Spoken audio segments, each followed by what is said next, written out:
Well, I put this teaser out on Facebook. Did you guess what it was? Hang on and we'll find out.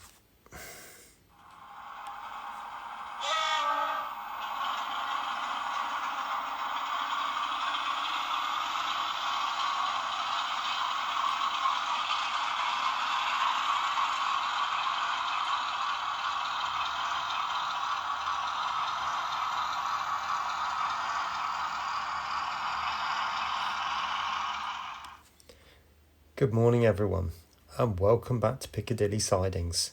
Yes, it's a Class 33 in green livery. When I saw this, I just fell in love with it. It's the livery with the white windows and the yellow panel going over the front. I thought I've got to have one of those. So let's get it out of the box and see what it's like. Well, I have to say it's quite heavy. It's not as heavy as the 66, but it's not... it has got a bit of weight to it. But I have to say, I mean, people have been raging about how gorgeous this is, and it really is. It really, really is. I mean, the detail on that is just stunning. I'll bring that in focus a bit more for you. But I am so impressed with that. So many fine details on there. That grille is just stunning. It really is. It's almost like it's multi-layered. People have also been referring to the roof fans. Wow, that looks as if there's actually a fan in there. Now, I did see the previous model, and although it was good, the body side detail around the sides was fantastic, but the roof did look a bit plastic-like, toy-like. But no, that is absolutely stunning. The livery detail is done very nicely. Although having said that, there seems to be a bit of a line running through the nameplate there. I mean, I'm talking minor. It's so minor, it's not even noticeable really. It's only because the light caught it. No, that is just gorgeous. Absolutely gorgeous. And I'm so glad that they've blackened these off as well, because they do go black.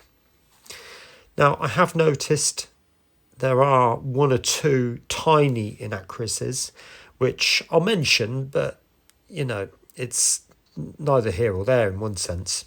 I think I will correct the livery application side of it, though.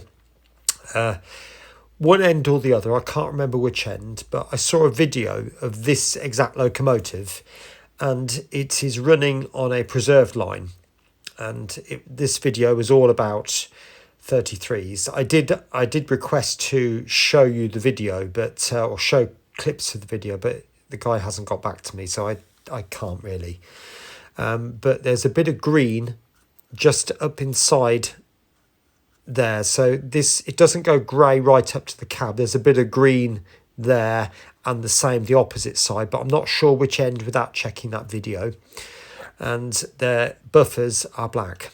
They're sprung buffers. It doesn't have silver buffers. It has black buffers. But other than that, people have mentioned about this detail here with the springs going back and recessed into the bogie. That's perfectly done and very nicely corrected.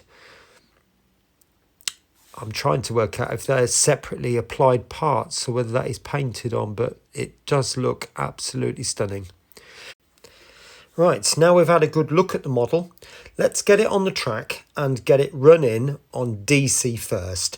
So I'll show you it basically running, and then after that we'll show you fitting the sound decoder. Right, so there we are. We've got the transformer, or the 33 on the track. And although I can't show you this, it won't reach. Well, actually, I'll pick the camera up, forgive me. I'm using the Gauge Master Combi for the time being. And we'll just see how it runs on DC. And I'll zoom you out so you can see more of the track. Now, I have just set up the basic oval because obviously Piccadilly Sidings is a shunting layout. and obviously it is kind of moving, but it's a bit twitchy, but that could be because it's just not running. That's around about 25%. Still being a little bit hesitant.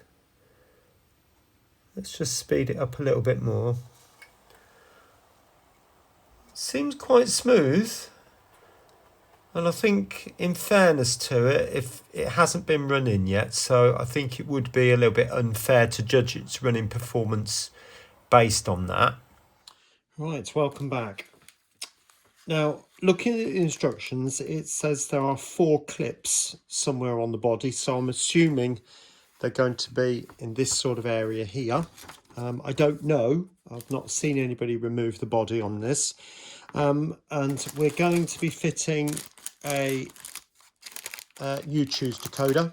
And I really like these because the service that John and his team give is absolutely amazing.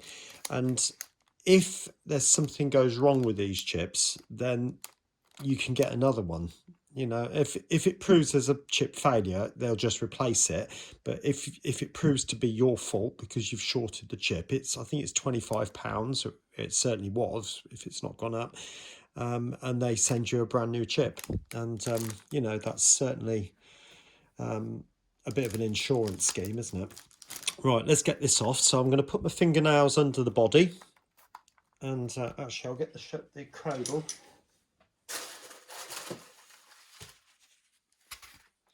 So I can put it down, and I've got all my bits of plastic. So I'm going to put that in there like that. It's gone up inside, so that's encouraging. And this end,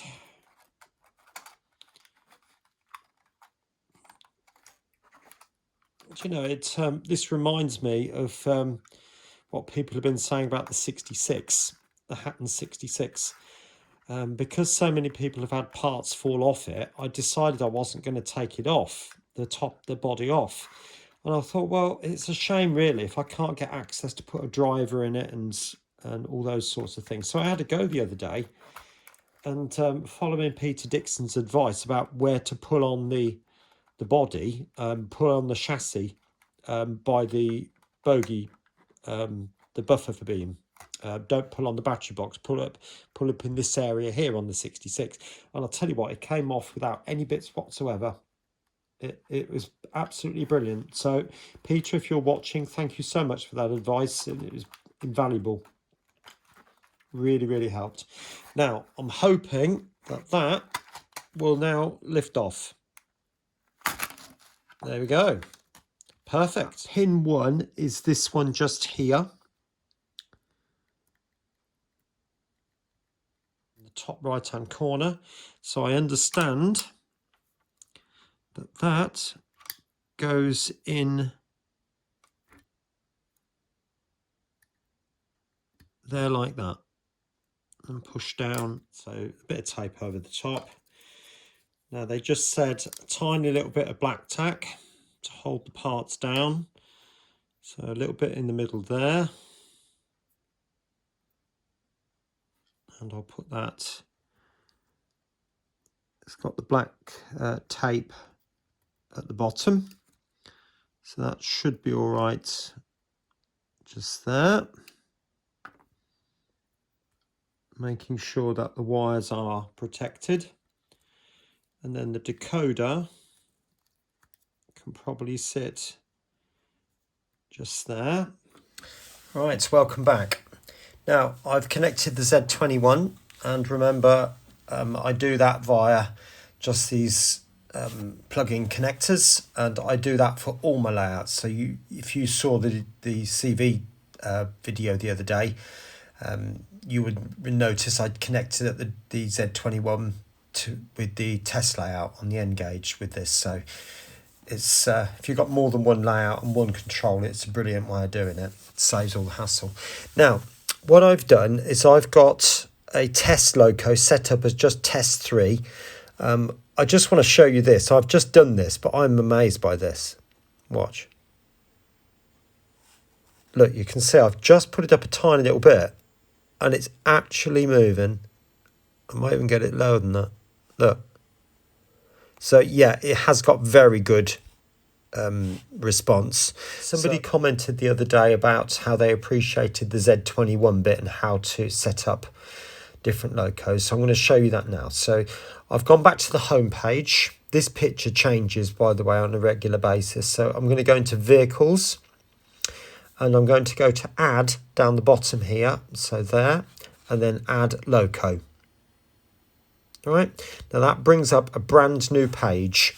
So I'm now going to start putting in the address. Now I'm just going to check what I've not used.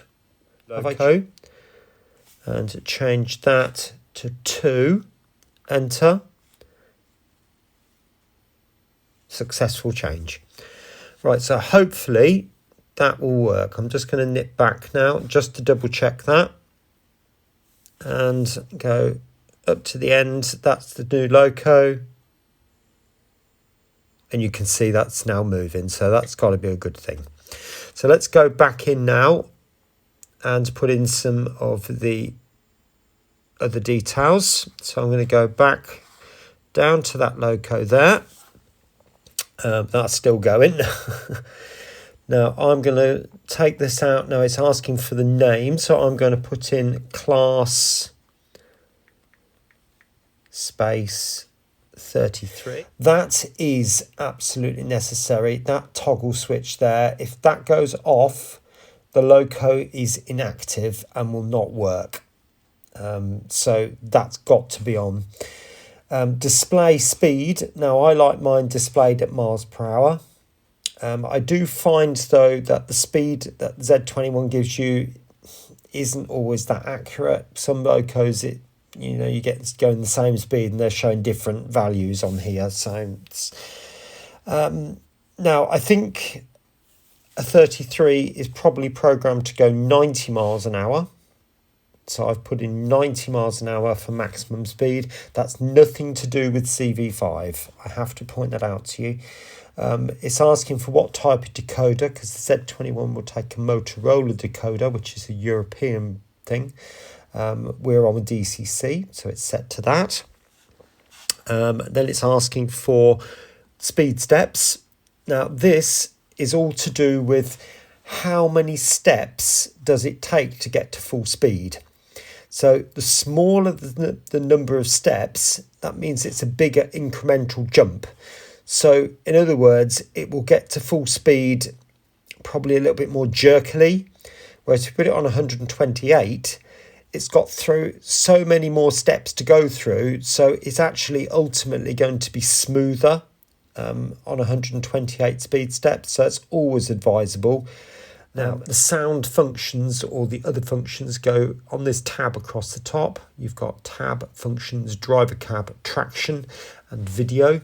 Incidentally, if you want to speed match, that's where you go, although speed matching on the Z21 is a nightmare. If you want to know about that, ask me another time. Now, I'm only going to put in a couple because I don't want to waste your time. It will take a while to put all this lot in. So I'll put in number lights and the sound, so we can hear the sound of the engine, and then I'll just put the rest in and show you the rest at the end. Right, so 0 is number 1. No, 0 is the lights. So that's the one I want, and that should be 0 shortcut. That's the name, and I'm going to put in lights. Like that. Now I'm going to find a suitable symbol.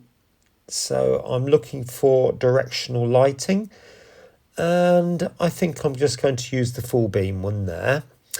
Function 0, and let's have a test. Well, that looks pretty good. There's definitely a light come on there. Have we got a red light at that end? Not sure.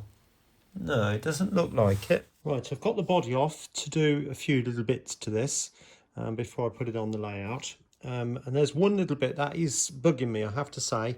And hopefully you can see that, but you've got at one end of the cab, it's only at one end, not the other, you've got this little bit of green coming around the corner like that with a bit of cant rail. Whereas if I show you that the body, you can see it's just got the grey coming straight down like that. And also, I am being really picky, but I've also noticed that the handrails have got a little bit of cream on the top. Now, Heljan have painted that white. It's clearly a different colour to what's on the screen there by the looks of things. But nevertheless, I can soon touch those over as well. We don't go over very much. It's probably only about that much to there. So I'm literally just going to dab it on to the top of the cant rail.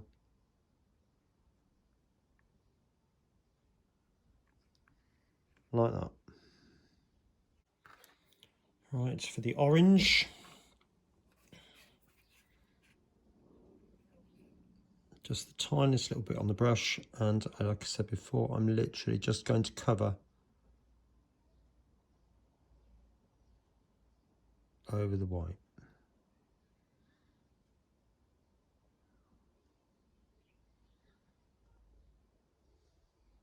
Now, so a bit of the green. Hopefully that green hasn't gone off. Not quite good. So now it's just a case of being very gentle.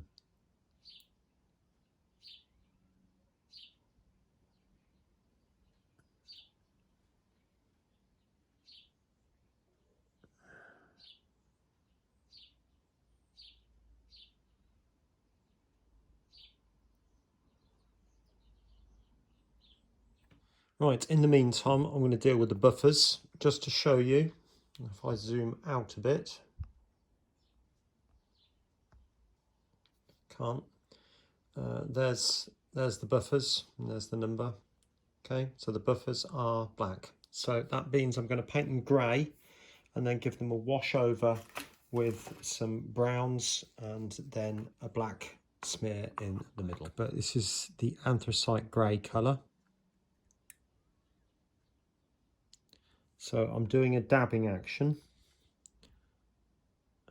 purely because the buffers, when they touch, they've got grease on them and they go and that creates a slight texture.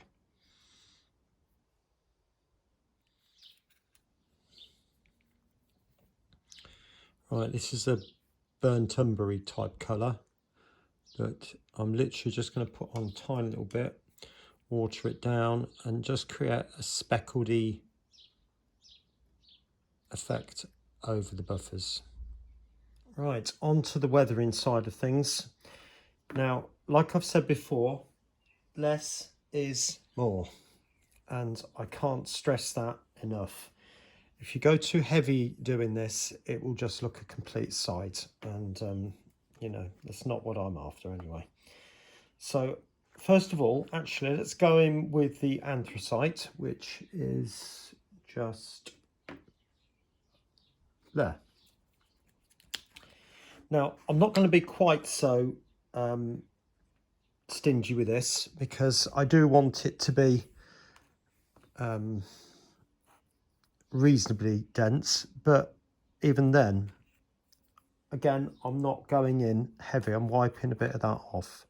So again, literally just going over the buffer beam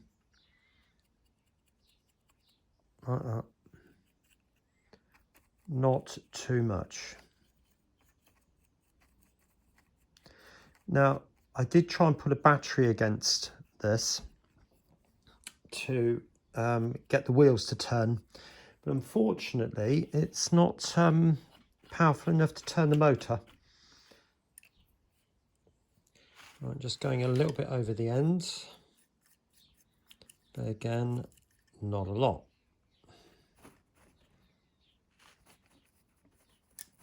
Actually, I think I've gone a bit heavy there, so I'll wipe some of that off. If you've got track dirt, then that's the better option. Unfortunately, like I said before, my local model shop doesn't sell precision paints, that by brand I mean.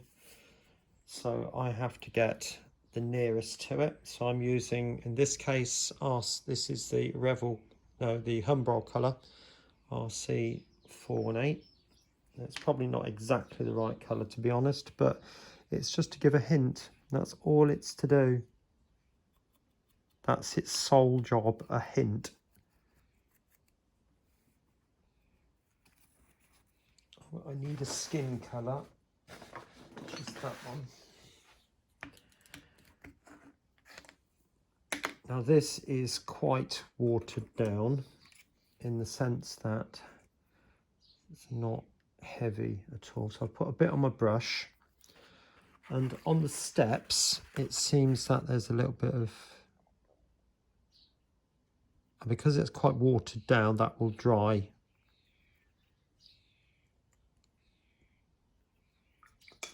Quite clear or quite translucent, so I'm just putting a little bit of that one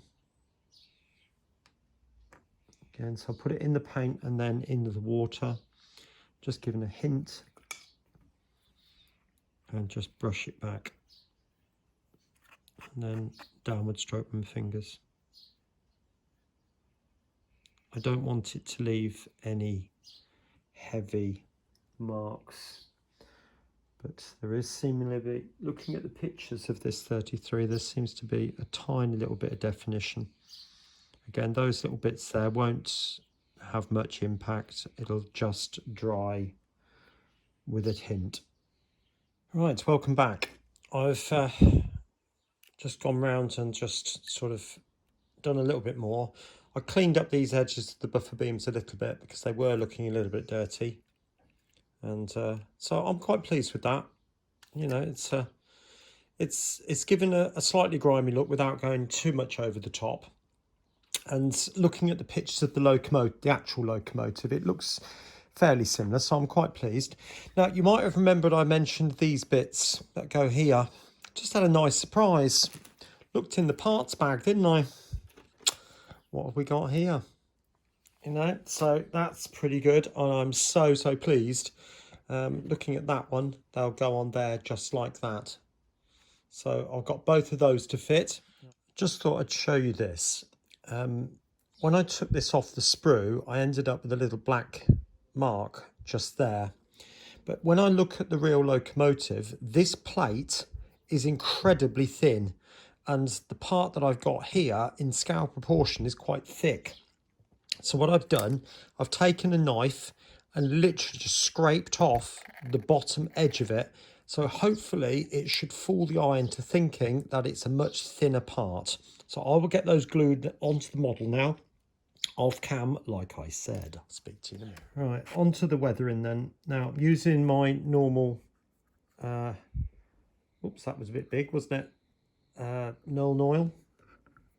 Now, I've just done a little bit, but it's literally just a case of just running it along the shut lines. That's a bit much in there, down there. Just let it run down, and then if you get a bit of a gathering, just rub it down. Just rub your finger down it. Right, I'm sorry about the light is a little bit awkward. The sun's literally beaming in. I've just fitted a new blind up against the window, so that's helping a lot. But it's still a little bit bleached out, I think. So what have I done then? I've gone round all the shut lines in different places around this bit. I've just put a little dollop into the horns and all around here. This little ledge just above the cant rail going all the way around the locomotive, like that, and just rubbed a little bit over that sort of area that I painted. So it's getting there. Now, I must stress, it's all very light. Now, I did want that sort of smeary look. In fact, let's do that all of that, because that smeary look is pretty much over most of that area. Now, it's not as bad in this area here, but it fades off as it goes further up there, but nevertheless, it's quite it is quite sort of dirty, but then just blot it off. Again, don't worry about the excess, I'll get that in a minute. Some of that, you might think that's skin colour, John. Yeah, I know it is. But I'm looking at the Locomotive, and I suppose it's a bit like the grille on a 66. If you've seen that, the actual exhaust port, and when they're new, they do look quite shiny, but as they get a few months old, they start to rust over, or give the impression of rust anyway. Saying when I do this sort of thing on camera, it's look at the real thing. You can't go wrong. If you do that, you can't go wrong. You really can't. If you copy what you see. And we can go back in with the darker browns over the top. So there's a bit more just there.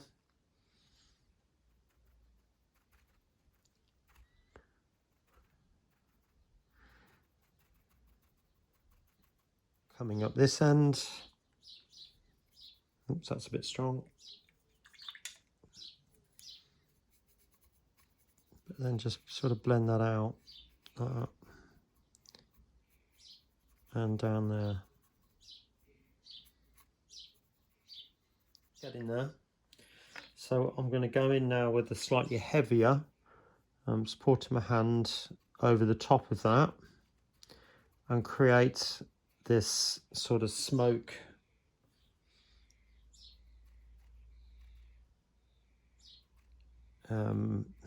shadow, if you like.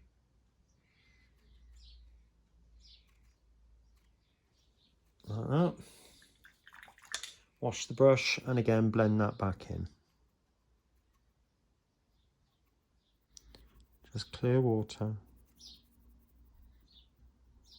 Like that. And now black. And hopefully this is gloss matte black. I think it is. If it's not, we'll have to go over it. And then it's a case of going around the whole of this, because this is absolutely black, and then a streak.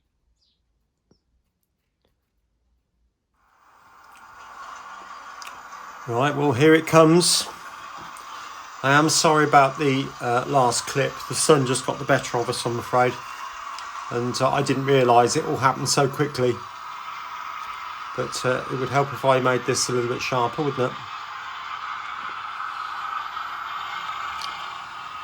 Now, you might notice when it gets a bit closer, I had to put the tension lock couplings on it, I'm afraid. There's not a lot I can do about this. This train's got to pull stuff, that's the point. So it does ruin the look a little bit, but I'm really pleased with the way that's turned out. I'll take you in a bit closer and you have a closer look. There you go. So you can see the effect of the Nuln oil all around the front here on these steps, all through the shut lines, the smear on the top. I hope you can see I was just going for a very light effect. So I've not touched the body side at all. The only weathering has taken place on the chassis and on the roof, really. And then, just like I said, the Nuln oil, the other end, has got those awful tension locks on both ends, I'm afraid. I am planning on putting KDs on these. Right, so you can hear, there's the horn. Another one.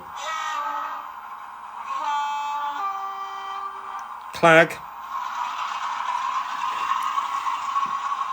Quite like that. Roof fan.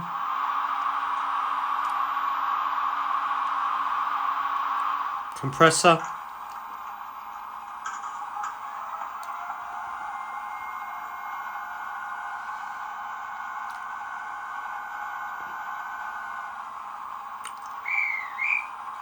Right, what I'll do is I'll just take it up and then back down again, and you can hear the brake squeal. Well, it would if I put it on at the right point, wouldn't it?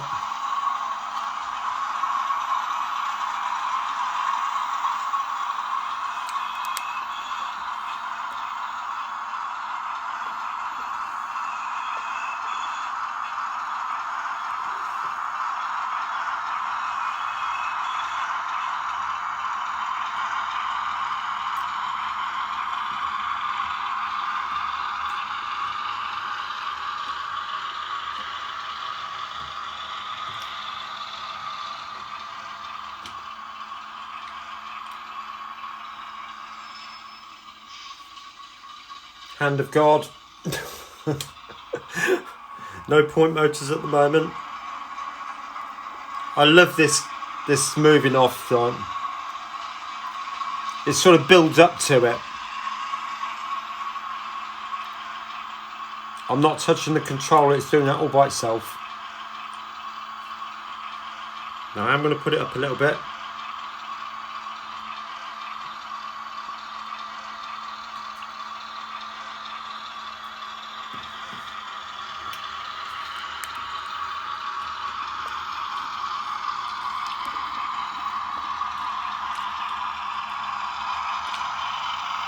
Right, I'm going to stop it at this point by the signal because it is against us.